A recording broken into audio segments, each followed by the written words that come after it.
Hi guys, ito another POV na naman tayo. So dito, so may nakita tayong sobrang sariwang Revo mga kauto. Guys, nandito pa rin tayo sa event, medyo konti na ng tao. Let's na natin. So ito guys, so sobrang sariwa guys. So, ayan, oh. So up tayo dito sa owner nito. Actually, tagal ko na nakikita to. So hindi kami magkatagpo nito na may interview ako dito. Pero ito, dito to ma-flex lang natin guys. Ayan, oh. Kita ng ano nito, Revo nito guys. Sobrang sariwa. Kahit mga ilaw, ayan o, puting-puti, ayan. Pati mga chrome, ang nilinis. Up tayo dito sa owner na ito.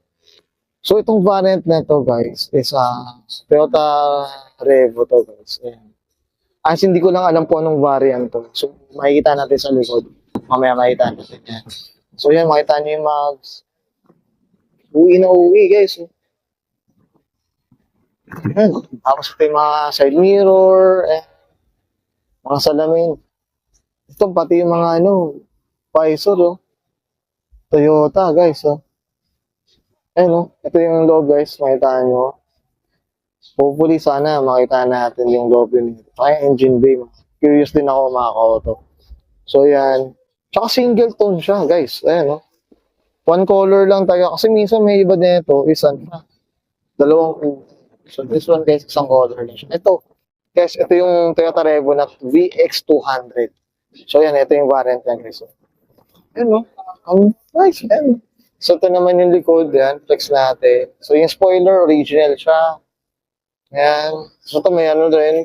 May mirror din dito. VX200J. At tayo dito sa owner na ito. So, sa Lourdes yung auto dito. Grabe, unat na unat to. Preserve na preserve mga kauto. Yan. So, yan. Ito yung